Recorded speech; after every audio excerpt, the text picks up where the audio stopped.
If all these stories have you wanting to go on your own adventure and you don't want to spend a ton of money and you don't want to take a ton of time away from work and family, I highly encourage you to check out Lost Travel Company. They do trips all over the country, everything from biking to rafting to kayaking, hiking, etc. And on each trip, there's an official start line and an official finish line, but getting between locations is totally up to you. However you want to do it, however you want to carry your gear, it's a total free-for-all in between. And it is a group trip, but they're very small groups. So you get to know people, but you can also easily practice social distancing. So a lot of the trips are still happening. And like I said, they're very affordable, very easy to get out and go do because they have figured out a lot of the logistics for you, but it still leaves so much room for adventure to happen. And with each trip, they give back 5% of the total trip as a donation to the area where the trip is happening. So if you'd like to find out more, go to lost.travel and use the code ADVENTURESPORTS for 10% off any of the trips listed. If you're suffering from stress, anxiety, lack of sleep, inflammation, pain management, kind of like I am pretty much all the time, I highly encourage you to check out cocanacare.com. And that's C-O for Colorado. It's a Colorado-based company. Canna, C-A-N-N-A, care.com. They make incredible CBD oil that's derived from all natural, high-quality industrial hemp. It's legal in all 50 states and is USDA certified 100% organic. And there's absolutely no THC content in the oil. It's non-GMO and contains no heavy metals or pesticides. They've been gracious enough to help support us during this time. So if you're wanting to try CBD oil for any of those reasons I mentioned and a lot more on their website, I highly encourage you just to give it a shot. Check it out. Go to cocanacare.com. And again, that's C-O for Colorado, C-A-N-N-A care.com. Even in the worst case, if you blow a tire and can't manage to patch it, or let's just say you destroy, it's hard to break your bike to the point where you can't pedal. But even if you did, somebody would come by and pick you up or help you out. This is the Adventure Sports Podcast, where we hear stories of adventure from every corner of the planet. We interview all sorts of folks who are using their sport to explore the world around them and give you the inspiration you need to get out there and have some fun.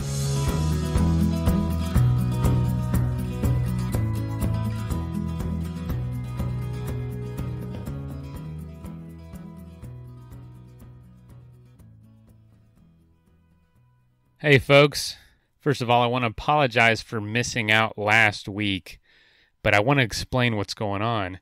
When you get to host this show, you get to talk to a lot of people doing some really cool adventures. So much so that you don't really get out there a lot. It's kind of a phenomenon. You know how it is. You do something all the time, or at least talk about it all the time. You don't necessarily get to do it. But I'm actually out on a bike tour right now, and I'm recording. I am the support van for a cross-country bike tour for the brewery I work for, Athletic Brewing. We just opened a second brewery in San Diego, and our first one's in Connecticut on the East Coast, so this one's on the West Coast, and we're literally riding a bike in between, and I'm running support vehicle, and what we're doing is one rider at a time to essentially bike across a state. So it's about 10 states or so, and it doesn't work out exactly from border to border, but one rider at a time is doing across that state. And we're out in the middle of nowhere. I'm in the middle of Ohio right now. It's beautiful. Lovely people. It's been great. But so the sound's going to sound weird because I'm sitting in the front seat and I'm going to, refuel the cyclists as they pull through.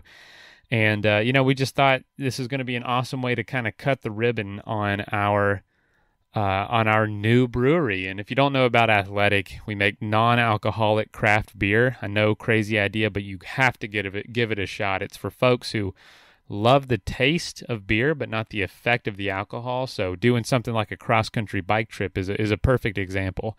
We can have a beer at the end of the day, and it doesn't affect performance for the next day. But instead of, cutting the ribbon like a typical company would do, we decided to do something a little bit crazy. And I definitely push for a bike tour. So that's what I'm doing. And I'm trying my best to keep the show coming out while I'm out on this tour. But we're staying safe. We're staying clean as we go into areas. We're keeping our distance. But I promise you, out here in the middle of the backwoods country, it is not hard to keep your distance. So we're about 8 days into it right now. I'm going to be out here for another month, and just helping these riders getting their bikes ready, getting the food prepared, and getting their fuel, their everything they need to keep riding hard and keep going the 100+ miles a day that we're doing. But anyway, today's episode is awesome. It's with Karl, Kroll, and we talk about actually bikepacking and bike touring. We've had a lot of episodes around that recently, and I didn't mean to have two South American, bike touring episodes right next to each other, but that's how it worked out. But Karl combines bike touring or bikepacking with mountaineering, which is just an incredible concept. And I hope you enjoy the episode. Karl was just a pleasure to have on, and we will be following his journey when he gets back out there to finish the Pan American Highway all the way up to Prudhoe Bay, Alaska. But anyway, wish us luck out here. You can check out what I'm doing on Instagram. I'm posting constantly all day just to kind of keep folks updated. But long enough intro as it is, so I'll save any more plug-in or any more information for another episode. But anyway, thank you again for listening. Hope the sound quality isn't too bad. Here is the episode.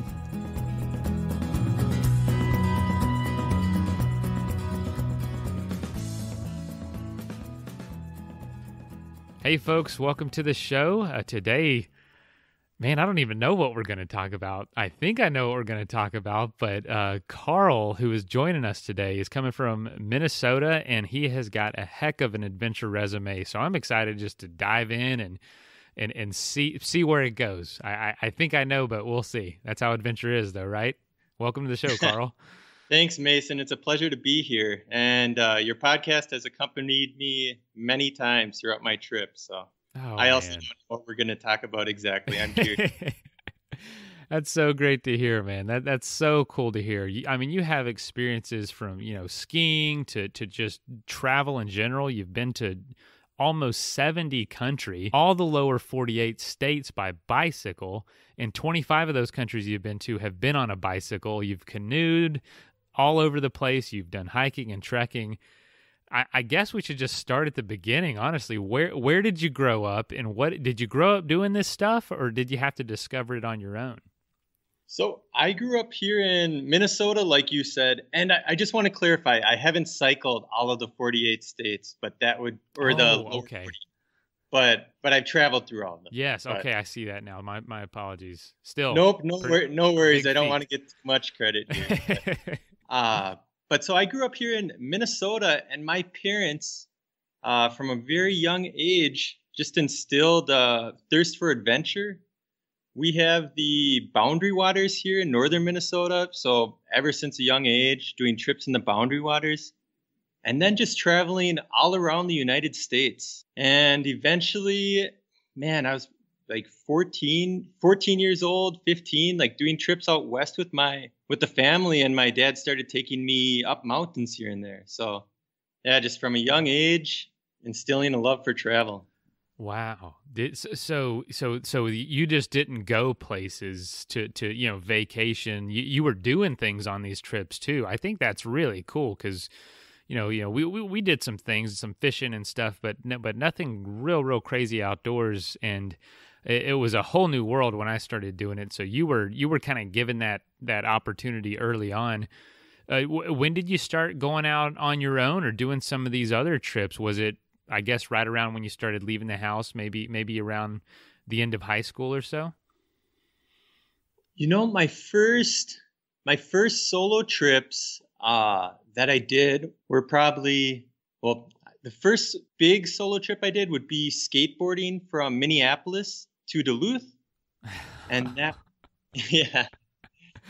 yeah. So I did that when I was probably 21, and it was a learning experience, but it also was kind of the intro to that touring lifestyle where people see you and are just really curious. Like, where are you coming from? What are you doing? Like, are you crazy? Here's a hot dog, like super, super friendly. People just see you in a different light when they see you traveling by human powered. I can't imagine going through that area and people driving by in the opposite direction and say, "Did you see that guy on a skateboard? What the heck is he doing?" I'm sure you had just constant interaction. Yeah, I mean, it's just, yeah, people are curious. If people are having a barbecue, they're going to invite you over, stop at a gas station. And I mean, people, of course, like, from touring, people are just curious. And on that first tour, I had no idea what I was doing. I printed directions on Maps Quest because this was back in Maps Quest days. Yeah. And maybe 20 miles of my route, over 20 miles, but at least one 20-mile section, I just arrived at a dirt road with my skateboard. Like, what am I going to do here? And just started hiking, and then just my first intro to wild camping as in unorganized camping places, just trying to find a place on tour. Yeah, that whole lifestyle. And then I decided I would do it by more efficient means, by bicycle. Man. Yeah, the bike does help. I'm sure the skateboard wheels don't roll as well on some of those rougher roads out there in Minnesota, you tell me. But what made you do that first trip? Like, what was the inspiration to skateboard that distance? I had been watching some guys on YouTube who were doing long skateboard tours, and it's not a typical skateboard. It's a longboard. Oh, perfect. Yep. And I actually made longboards when I was in university, had a little company. I made a skateboard specifically for long distance pushing with carbon fiber. It was a foam core skateboard, so extremely lightweight. After I finished the skateboard, like without any testing, 2 days later, I was like, all right, I'm skateboarding to Duluth. I did not know all that background. So this was... So that you put in some other skills, some of your, mechanical engineering skills, which is, what you did for a living for quite a while in a bunch of different places around the world. So that, that's actually pretty interesting. I wonder if that's, we have had some folks skateboard touring on the show and talk about that. I wonder if that's something that's going to continue to grow, or if it's just so much more efficient to be on the bike. You know what I mean? I'm sure it was a relief to jump on a bike. Bicycle's about the perfect speed. I mean, I know you've had people on the show who are doing long distance walking, and I've met them. And it's like, bicycle is such a nice speed. It's so efficient. And you can make it as hard as you want. Then with skateboarding and walking, I don't know. Hard.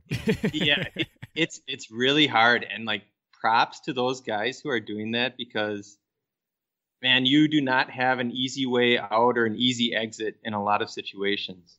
That is wild, man. So it seemed like after that you started traveling more internationally and for work partially, but it looks like you'd also get an adventure in during those times.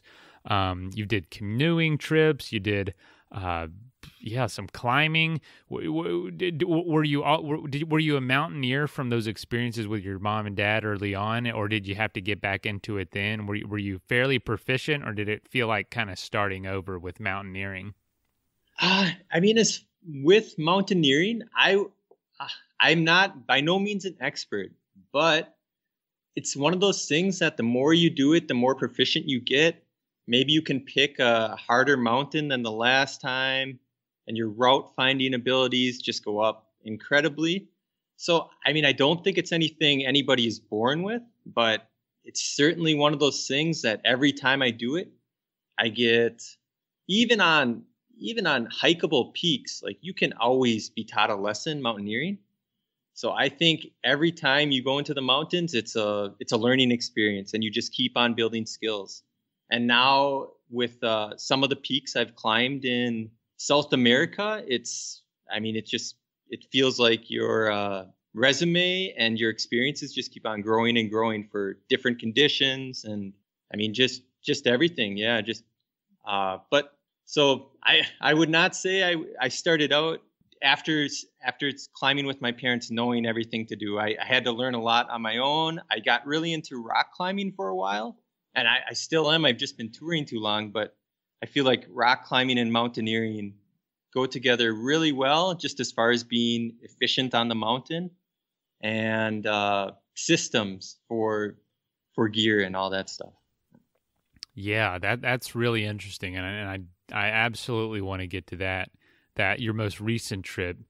And leading up to that trip, it looked like you had just so many experiences all over the world. Month-long bikepacking adventures, just lots of different sports. How would you choose an adventure? How would you choose kind of a starting and ending location? Because for me, it's like I need some sort of goal in place to make me motivated to do it.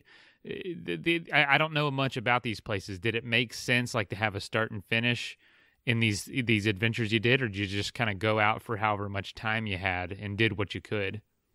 So in maybe it must have been 2017, I moved to Warsaw, Poland, and when I was thinking about moving there and making my plans, I looked on the map and I saw like Warsaw, and then I saw Istanbul, and I said to myself, I don't know how it came to me right away, but I said, man, that would be so cool to bike from Warsaw all the way to Istanbul. So right as soon as I went there, I knew I was going to do that trip someday. Oh man, what was that like? Oh, I mean, the Balkans are incredible. There are so many different cultures. There are mountains there. In Romania, you have the most wild places in Europe, and the Carpathian Mountains on the border of Poland, Ukraine, and Romania, and actually they go all the way down through the Balkans. I mean, it's just beautiful there, and there are grizzly bears there. Even it's a wild place. Wow. I didn't realize that. So was it similar, bikepacking culture wise as parts of the U.S. as far as, did people know what you were doing, or was it really bizarre for you to be there? How were you accepted in some of those places? It's totally unknown there, especially like an off-road biking style. There is, I mean, it's known, but among local people, it's not known. There aren't, as far as I know, well, there's certainly bikepacking routes out there, but I didn't go on any. I'll just say that. Okay.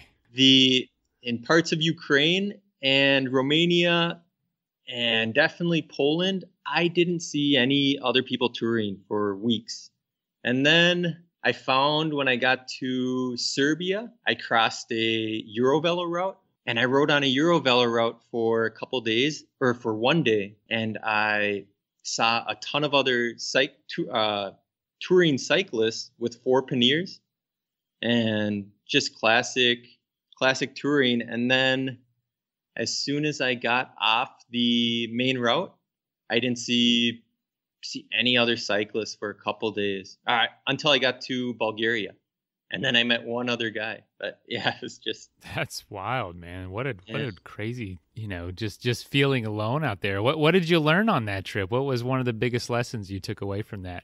From that first trip, one thing I learned is that I wanted to do it a lot more. So you got bit by the bug. You got bit by the so hard.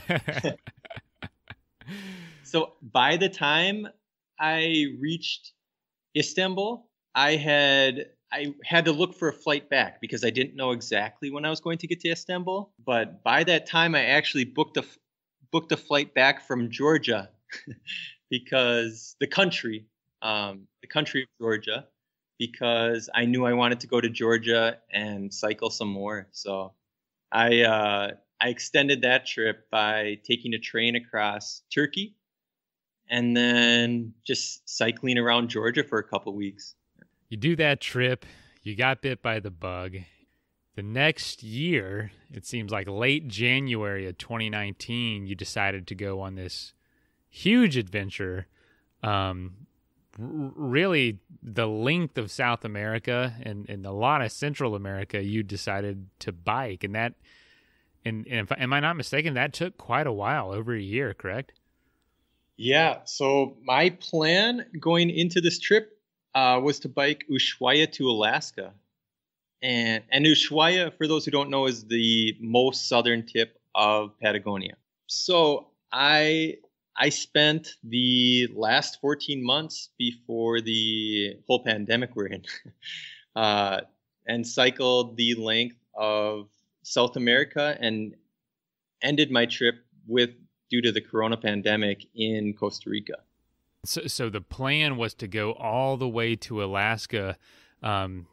Just to jump ahead, are you planning to go back out there and finish the Pan American Highway? And I assume to the Prudhoe Bay, Alaska?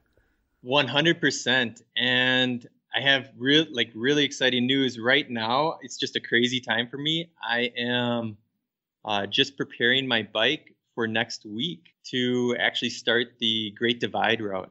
Awesome. So when are you going? What are you doing? Are you doing the are you talking about the Great Divide mountain bike route? Yep, the Great Divide mountain bike. I have some friends out there right now. Do you really? Nice. Yeah, they're going southbound, but they're almost done. Nice. Yeah, maybe you can put me in contact for conditions and. Sure. Yeah, I think it's pretty good. I've seen at least 3 or 4 people that I know who are out there and don't seem to have much issue with snow or anything right now. I think it's a pretty good time. Awesome. So I'm going to bike my length of my trip in the continental United States this summer. And then my hope is that, who knows, but my hope is that Central America starts opening up later this winter. And then I'll bike the Canadian and Alaskan section to Prudhoe Bay, hopefully next spring. But oh, perfect. But yeah. With the conditions, it's so hard to say. Yeah, man. Well, you're quite a ways into your journey before you had to get off the route. Tell us about the last 14 months and what it was like. You started in Ushuia. Did you have the idea?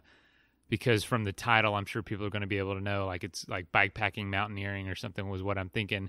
Did you have the idea that you wanted to mountaineer already, or was it something that started, kind of coming up on you as you got closer?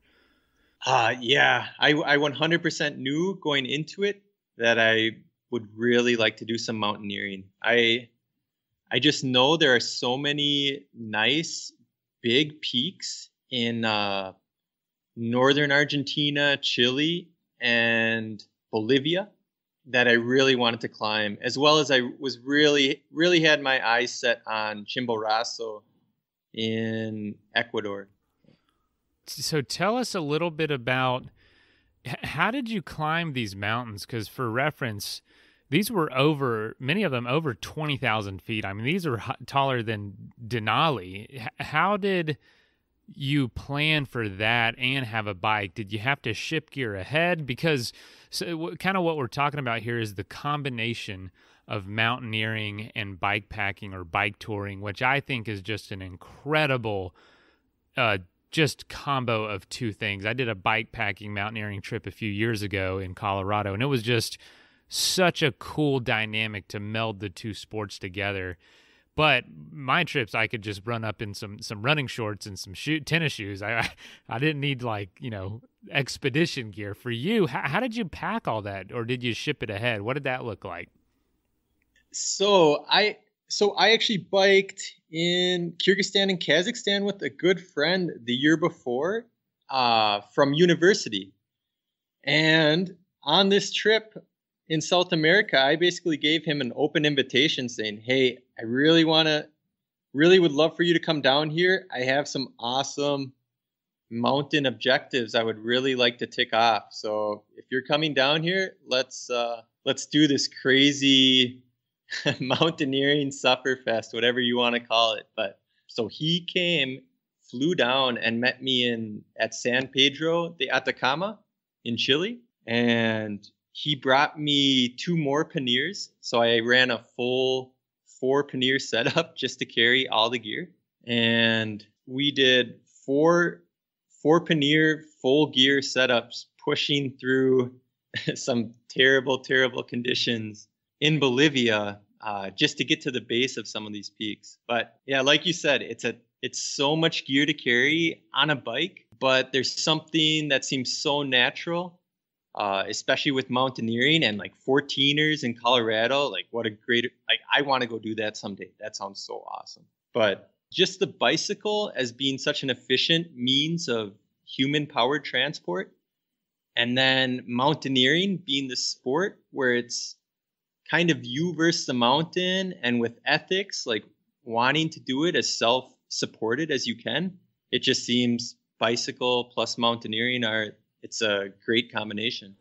Wow, man. The only thing that was interesting from my observation, and I'm sure you felt it on just such a more magnificent way, when you go to climb a mountain from a bike, you got to get to the trailhead or to wherever you're starting, and it's usually a heck of a climb to that point. It's not the best way to rest for a mountaineering expedition. Did you find your body at all overworked, or honestly in better shape to have biked to some of these starting points and then climbed the mountain? Well, so certainly I was acclimatized as one can ever be, because for the previous 2 months before I started, for about a month, I was in the high altitude Atacama Desert. So it's called the Puna de Atacama in Argentina. And it's a region where the average elevation is over 12,000 feet. Gosh, so, and it's a desert. And it's a desert, and it's also brutal bike packing. But so I had been biking there by myself before my friend came, and I was not having issues at elevation. I mean, anytime you're at 6,000 meters or 20,000 feet, you're going to feel it. And any effort is difficult, but I was about as acclimatized as you can ever be. But yeah, with regards to biking, like, so we would bike, and on some of these peaks, make a base camp at 5,000 meters, or over 18,000 feet. And sleeping at that elevation is normally not great as far as getting a good night's rest. So it was definitely biking to that point already being such a hard effort, and then trying to get a good night's sleep on top of it before pushing to the mountain is very difficult. But also just biking at high elevation through these really difficult conditions, which we were doing, is also just great acclimatization and a good way to get in shape quickly for mountaineering. I mean, on some of the peaks, the biking was more difficult than actual climbing. Like the approach to where you were going to start climbing? Correct. Oh, yeah. Wow, that's interesting. And the coolest thing is some of these mountains have roads up incredibly high for old mines. So on the first peak we climbed, which is Unturuncu in Bolivia, we were actually able to cycle up to 5,800 meters. So we made base camp maybe at 5,100 meters. And then that next day, set off with our gear up to the end of the road, which was where an old mine was at 5,800 meters, and then just hiked 200 meters to the summit.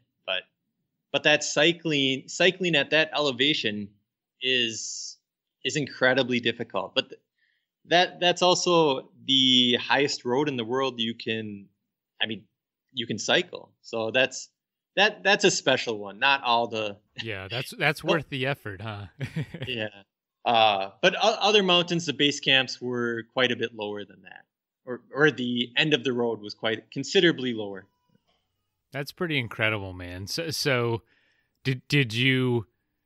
I mean, how do you even pick the mountains? There's just so many.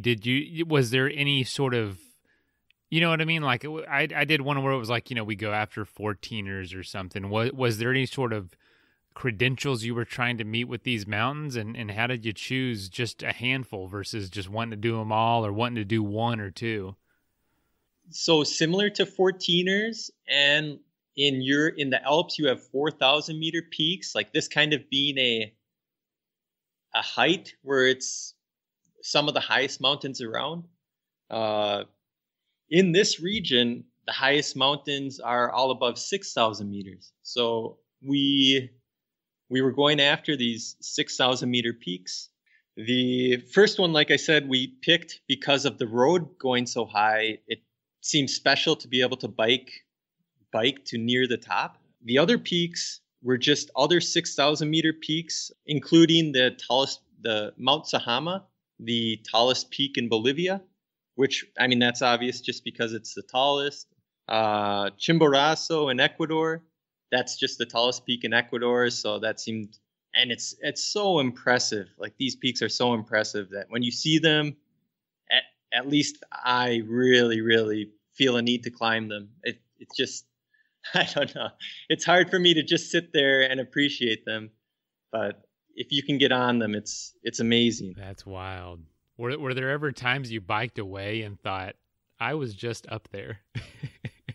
Oh, that, and because you can see it from so far away, there are a couple peaks in northern Bolivia near Sajama, and I remembered John and I climbed Acotango, this 6,000 meter peak, and as we were cycling away from that peak, I remember looking in the distance and seeing Sajama, the tallest peak, and just going, no way are we even going to try that. It just, I don't know.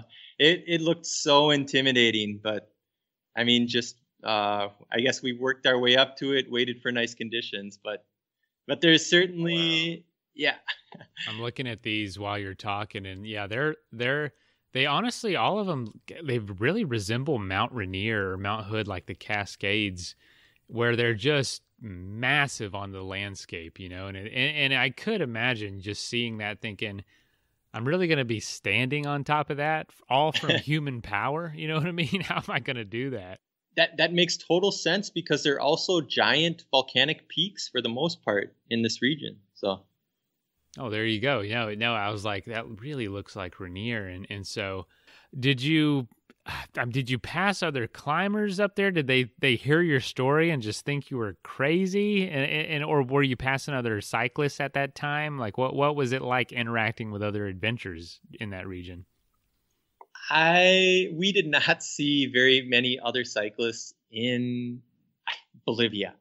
Just because we were going on such different routes just to get to these mountains. And we met some other climbers on Sajama. That was the only other peak, but lots of these peaks, we were by ourselves. And so I climbed 6,000 meter peaks in South America, and I was on the summit by myself or with my partner every single time. It was really? Like, think of crowded peaks. These are not crowded peaks. It's awesome. Yeah. I mean, I just would have thought, you know, maybe it's a challenge enough to where people would want to do that. Now, being, you know, fairly far apart, were you able to hit all these peaks? I think 5 that you did within the weather window. Is there a decent weather window? How did that work out? Was there a time crunch with that?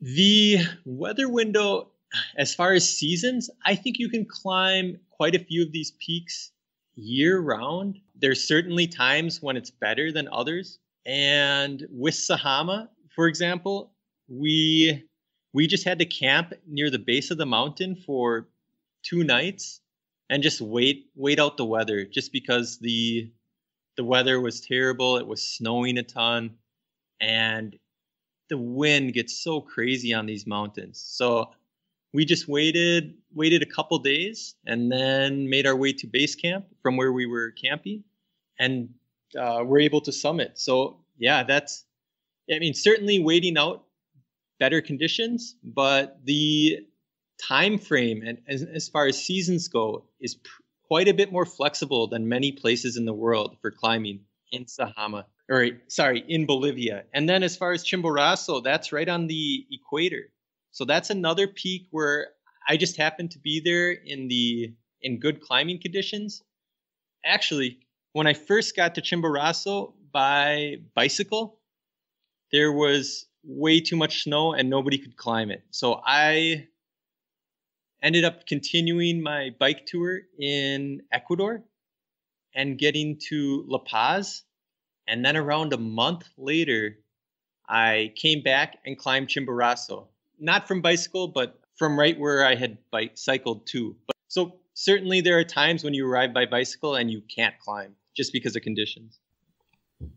Wow, man, that is amazing. Now, were there, I've heard legends of some of just these huge passes through the Andes that would last like days of climbing and hours of descent. Did you get to experience some of that? What were some of maybe the differences in that region cycling that you've experienced in other parts you've biked toward? Oh, I mean, Peru is crazy as far as just up and down nonstop if you stick in the mountains. And yeah, certainly climbing for days. Yeah, you don't count your days by kilometers or miles. You count them by elevation gained in Peru. It's just, oh man, it's just that yeah. intense. Like you have a limit for the day. I mean, or you just, if you want to be a little bit happy with yourself at the end of the day, like, oh, I made some progress, even though it looks like nothing on the map. You have to look at elevation, and the elevation gains and losses throughout, I mean, Peru, Ecuador, everywhere in the Andes, it's just mind blowing. And like you said, you can climb for days. I ended up going to Lima just to get some stuff sorted, get a new camera and stuff when I was in Peru. And it was wonderful getting there because I exited the mountains and went all the way down to the coast. And it was just a day of downhill, just flying, going as fast as the cars on a paved road. And what I hadn't realized when I went down there is that, all right, now you get to cycle back up into the Andes. Oh, man. And so I went from sea level to 4,000 meters over a couple of days. And that's so brutal. just climbing and climbing.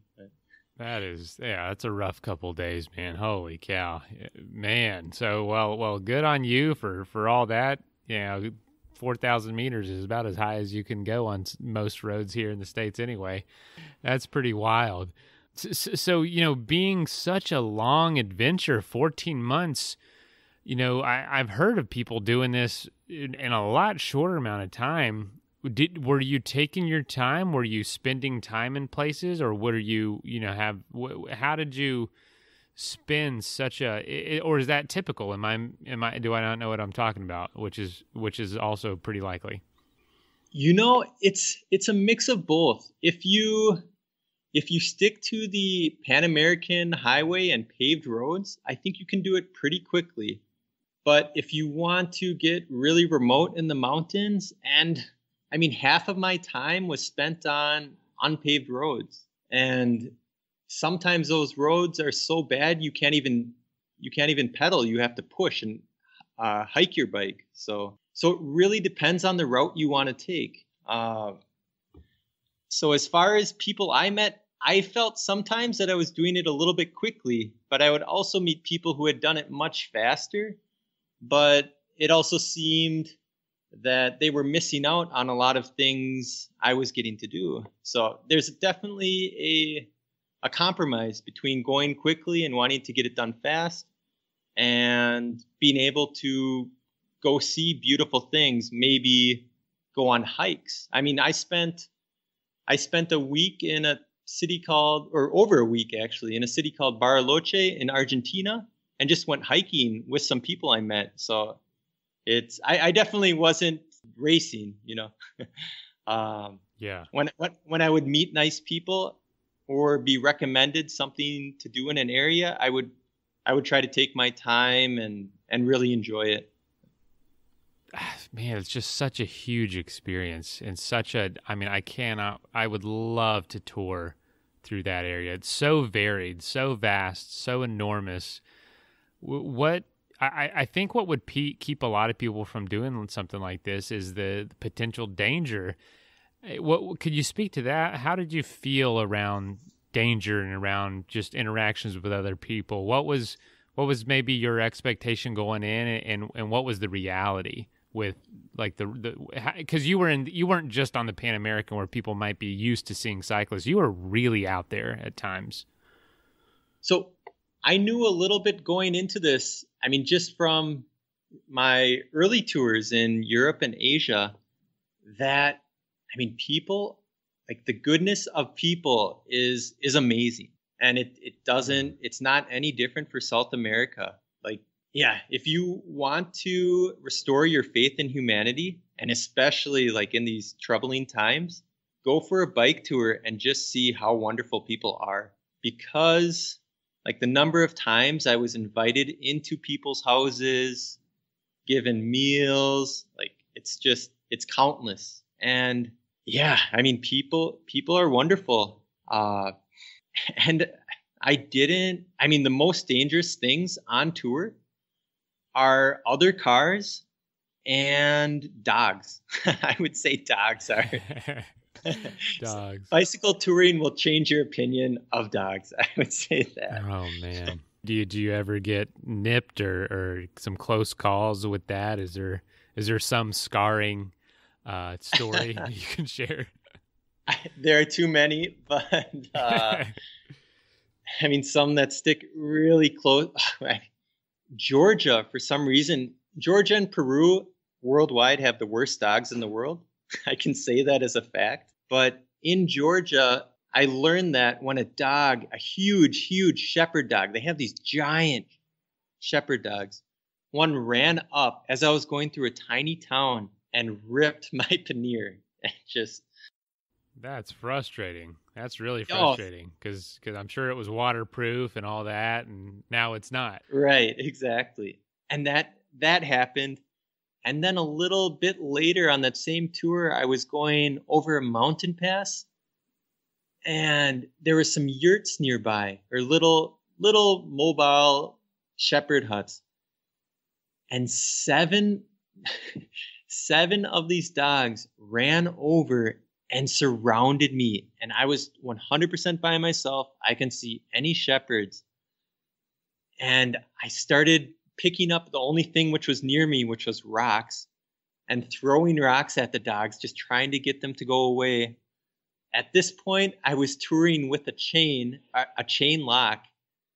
And eventually, like some madman, I picked up the chain and put it over my head and just started screaming at these dogs, and they ran away eventually. But oh my gosh, that's wild. Jeez. I was the only person there. It must have been such a scene. But these dogs are huge. They are not small dogs. They're just giant, and they're doing what they're supposed to do, protect their flock, I guess. But they saw me as a huge threat. So that's the biggest threat. I know the cars, man. Cars are probably the biggest threat to our existence in the first place, especially as cyclists. We all drive, and we just don't think about just how dangerous it really is, what we're doing every day. And it's just kind of, you just get desensitized to it. So it was cars and dogs that were the most dangerous. And I always want to bring that up because more times than not, the fear that people have with going into an adventure about stuff like that, it never ever really comes true. There are anecdotes with anything, but people typically always have the exact opposite to say, like you did. Like, it really is these smaller things, these cars and dogs, not murderers out there, serial killers, or people looking to harm you at all. It's quite the opposite. So it's cool to hear that again. Do you have any experiences out there that really stick out to you? Maybe something that someone did for you, or some day you had, or some trial you got through that really could kind of illustrate what it was like to be out there? Okay, yeah. So one of my favorite experiences I had was on this route called just like we have the Great Divide mountain bike route in the United States, there are the foundations for a similar route in Peru, which is the Prudhoe Divide. And it sticks to the Andes Mountains, and it's beautiful and just very, very rugged. Another reason why I took so long, because it's so difficult. But on one of these days, I was descending a little bit late and just looking for a place to camp. I had spent most of my day in an area with nobody. I think it might have been the same day, like the road was blocked by a landslide, so there weren't any cars, but I could push my bike around the landslide just fine.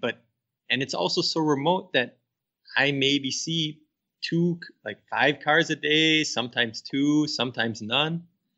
And so I'm just in this really, really remote area descending at night, and I see some lights in the distance, and I decide, okay, I'm just going to bike to this town and just ask somebody if there's a nice place to stay, because that's very normally people will point you to a good place to camp. So I did that, stopped by a little tienda, a little store. Some nice local person opened it for me. It had been closed. Their children were there asking me all about what I was doing, super curious. And this is a tiny, tiny town. And they pointed to that I could just camp right in the plaza, the little square in the town. And I thought, I'll just go a little bit further. And I ended up going by this little school that was lit. And I thought, I'll just ask if I can camp in the soccer field at the school. Well, I ended up going in and spoke with a lady who was cleaning the school. And she went and asked the teacher. And the teacher said, yeah, you can stay in the school. And so, great. All right, now I'm going to stay. Yeah, I'm going to stay in the school. And when I started setting up, there were the little kids, and all these kids were still at school, and it was late in the day. I was talking to the teacher, like, what's going on? And it was the children's families live so remote in the mountains around there that they all live at school during the week. So I spent this amazing night at the school speaking English, Spanish, and Quechua with these kids. And then even had breakfast with them. I snuck off to the tienda, the store in the morning, and bought everybody cookies, which they had with breakfast, which was, I'm not sure it was the right time of day, but bought them all cookies. And then I headed off after a little bit more time in the morning down this road. And after maybe a kilometer of descending, I heard some little kids yelling behind me. And these kids had ran with a sign that their teacher made for me, like, to come back to their town someday and remember us and all this stuff. Just amazing, amazing, wonderful people. And I don't know. I don't know how you get that without travel and just putting yourself out there. Yeah, that gives me chills, man. Just thinking about how amazing of an experience that must have felt like in the moment, and then just to ride away and think, can't believe that just happened, and I got to just, yeah, oh my gosh. You know, and we talk about adventure and breaking up your routine all the time and just not letting yourself get in this rut, and obviously travel and something like this does that. But it also, you break into people's routine too. You know, those kids just were having another day, and you come crashing in, and it's something that they will remember for a really long time, if not forever. And it's just, hey, remember that one time that guy rode in here on a bicycle? And who knows, they might have remembered that lesson that day a little bit more at school. So it's not only for us that we do these things, but really it's those people we interact with, the people you run into at the gas station, that you just kind of throw something into that routine that can really stick in their mind too. And I always appreciate now when I run into somebody who's doing something out of the box like that. So That's an amazing story. And it's the small things too. It wasn't the summit of a mountain. It's hanging out with some kids and getting them cookies for breakfast. That's beautiful. Yeah. And it's so wonderful. And that's just one of countless experiences like that with locals. I mean, it's just, yeah, the people in South America are amazing. People around the world are amazing, but I don't know, you really fall in love with a place when you travel through it by bike. You do. It's a great pace. It is an absolutely great pace. As you continued on your journey, at some point, COVID started happening, and what made you decide to get off the road? Was it just seeing the news? Was it local pressure? Because you were kind of early on still. It wasn't in the throes of it. It was just when things are starting to shut down. I had a big eye opener. I was in Panama and crossed into Costa Rica. And when I crossed into Costa Rica, I was crossing there to have my sister come visit me, and we were going to spend time in Costa Rica together. So that was my main concern, was getting there. And as I crossed the border, I asked the Panamanian border guards, hey, like, is the border going to be open for a while yet? Like, what are you guys going to do? And they told me, just watch the news. Nothing's going to happen. And then that night, the border closed behind me. And it was a really eye-opening thing. Like, things are going to move incredibly quickly. And the next day I called my sister and said, I don't think you should fly here. I think I'd be irresponsible to have you fly here and then get stuck. Like, if anything, I only want me to get stuck here. And this was also, I didn't have Wi-Fi yet in Costa Rica. I didn't find Wi-Fi, but I didn't have a SIM card. So I also didn't know what was going on exactly. And I went to a hostel. Normally I camp, but I went to a hostel to get Wi-Fi. And while I was at the hostel, the lady told me, it hasn't been very busy. Like, you'll be the only person here. And that evening, a Polish couple and a German came in, and their flights, the Polish couple's flights had been canceled back home, and they were struggling to figure out how they were going to get back to Europe. And so it was kind of eye-opening that things are going to change. Again, things are going to change quickly. I have to make a decision whether I'm willing to stay in Costa Rica for potentially an undetermined length of time, or book a normal flight back home, which I could do easily now. And so I just made the call to fly back home, and it was incredibly difficult, especially after 14 months working towards this goal. Incredibly difficult. But in hindsight, I'm very, very glad I did, because if I had stayed, I would definitely still be stuck there. And I just know everybody. I have friends who were also touring at the same time, because you meet so many people on the road.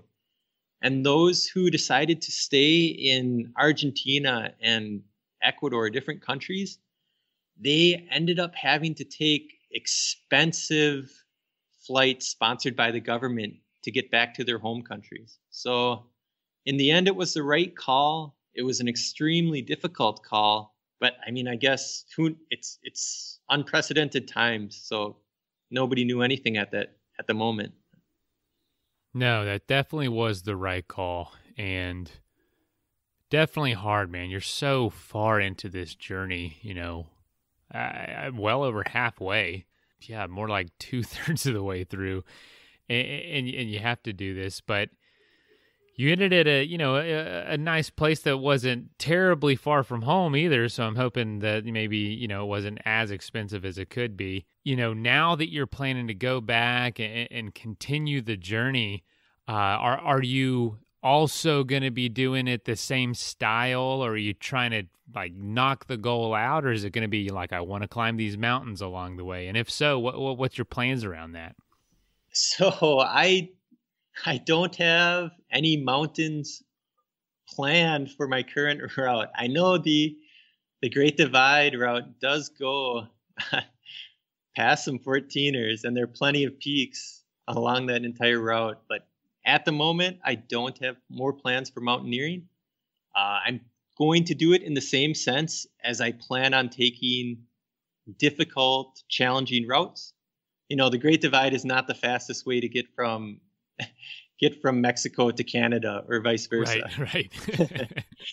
uh, but yeah, I still have some peaks on my list that I wouldn't mind making a summit on, but we'll see. I'm always open, and yeah. If somebody shows up with mountaineering gear, I don't think I'll be able to say no. There you go. So if you're going by Denali at some point and someone has what you need, you just might try to go for it. I would go for that in a heartbeat. Good to know. I mean, I don't have any plans, don't get me wrong, but that's good to know. Maybe somebody out there will reach out. Well, Karl, gosh, is there anything else that you really wanted to share just talking about this? Maybe some advice for someone to get started if they didn't have the background you had or the experience with family.